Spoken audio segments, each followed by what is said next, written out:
Welcome to the First Pitch Podcast, brought to you by PitcherList.com, your daily morning podcast, updating you on everything you need to know to win your fantasy baseball league. Here's your host, Alex Fast. What is up? Welcome to Fast Pitch, the weekend edition of First Pitch. I'm your host, Alex Fast. The U.S. national team took silver, losing 2-0 to Japan. The Mets have stranded 44 runners in their last 4 games. Brock Holt threw the slowest pitch in the pitch tracking era, and today is another day of baseball. Before we begin, please be sure to rate and review us on iTunes and throw both myself and PitcherList to follow on Twitter. We are at PitcherList and at AlexFast8. Here is today's trivia question.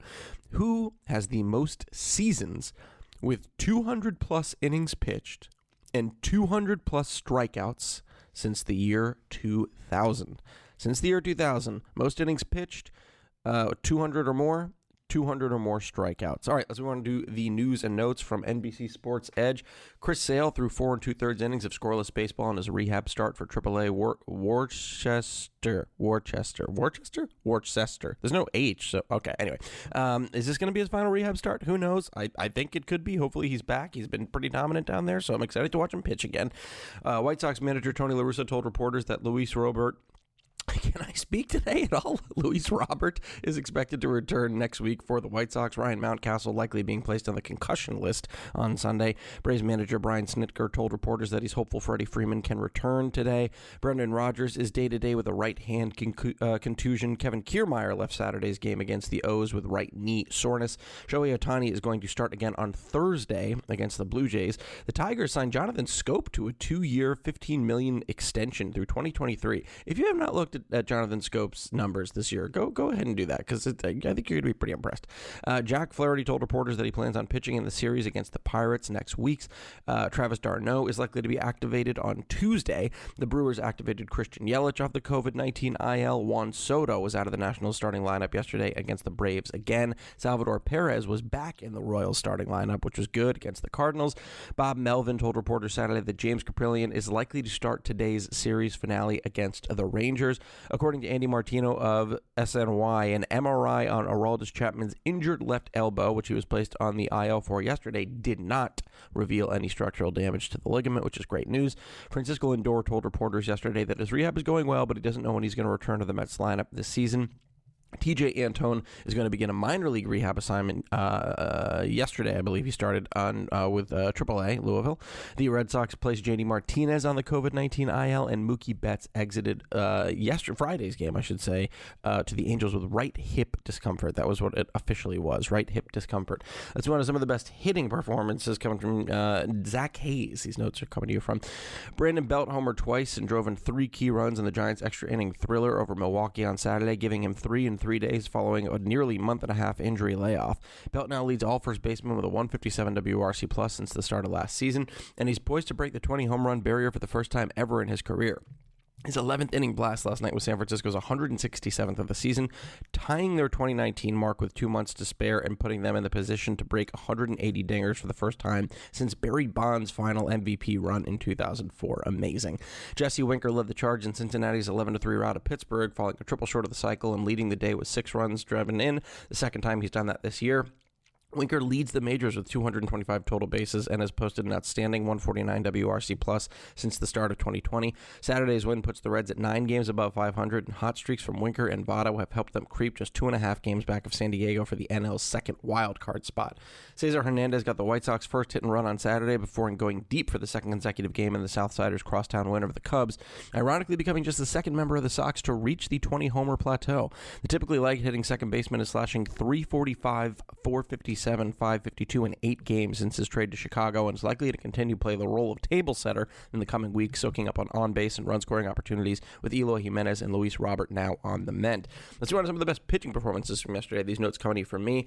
Josiah Gray goes 5 innings pitched with 1 earned run, 2 runs total, 4 hits, 2 walks, and 10 Ks against the Braves. Holy moly, what a start this was for Josiah Gray. Let's cut right to the chase here. Gray picked up 11 whiffs on his curveball in the start. That might sound like a menial number, but he is just one of 8 different pitchers this year to pick up 11 or more whiffs on a curveball in a single start. Let's also not forget that he was doing this against Atlanta. Gray just did a masterful job of those fastballs and curveballs. The heaters were mostly up and into right-handed hitters with a few coming over the zone. The curveballs were, for the most part, dropped below the zone, either in the dirt or nibbling the corner low and away. Josiah Gray ended the day with a 38% CSW rate and picked up the first double-digit strikeout game of his career. Well, we're yet to see him last into the 6th inning. This is a really nice bounce back from a 2K performance against the Phillies his last time out. I don't know if he's going to be a perpetual double-digit strikeout guy. He has the arsenal, though, so it's not necessarily out of the question that he could reach that one day, but I am really excited to see what happens as he continues to get more innings moving forward. He is going to get Atlanta again in his next start, so that'll be another fun test. Excuse me. Austin Gomber goes 6 innings pitched with no earned runs, 5 hits, no walks, 9 Ks against the Marlins.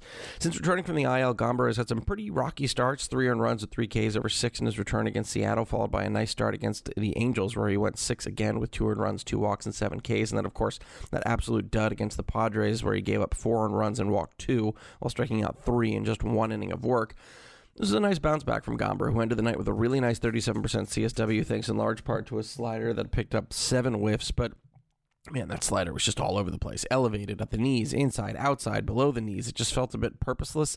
The same can really be said for all of his pitches, to be honest. The fastball was really erratic, often elevated, then over the heart, then below the zone.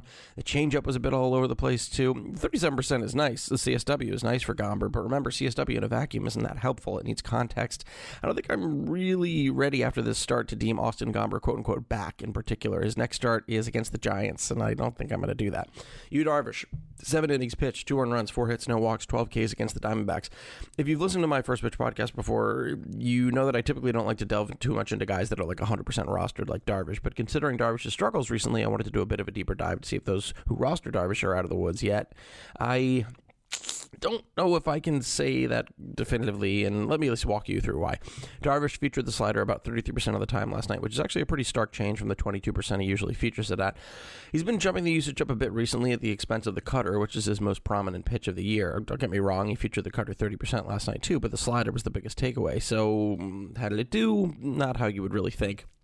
The pitch picked up 4 whiffs, but 13 called strikes. 13 called strikes is the most called strikes he's gotten on that slider since 2013. These weren't like nibblers either. These were like right over the heart of the plate most of the time, and I was shocked to see the Diamondbacks just kind of spit on him. But then again, it's a pretty anemic Diamondbacks offense. So did Darvish get away with one, or is this him turning things up a bit, or tuning things up, I should say, and finding that command again? The slider command really doesn't make me believe he did, nor do the rest of the pitches. But also, and yeah, I guess this is sort of a cop-out. Does it really matter? Like, you're going to start Darvish no matter what. You're going to start him in cores next week. It's going to be a little bit terrifying, but you're going to do it.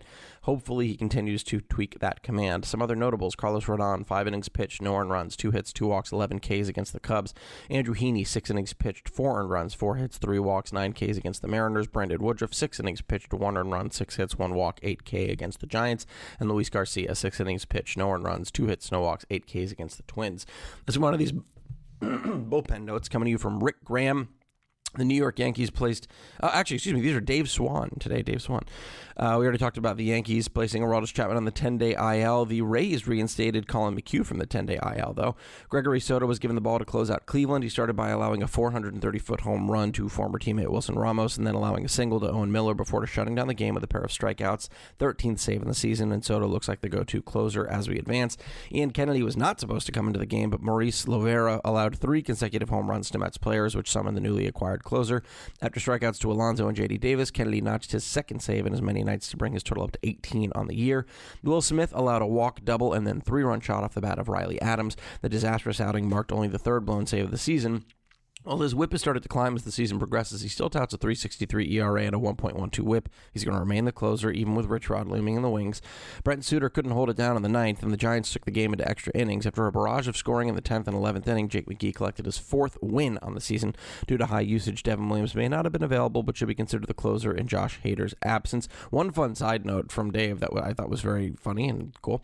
Matt Barnes collected both a win and a loss in yesterday's doubleheader between Boston and Toronto. Today's streamer is going to be Luis Gil versus the Mariners, and the answer to that trivia question, who has the most seasons with 200-plus innings pitched and 200-plus strikeouts since 2000, that is Justin Verlander, 9 such seasons. All right, that is going to do it for this episode of First Pitch. I'm your host, Alex Fast, and that's all you need to know.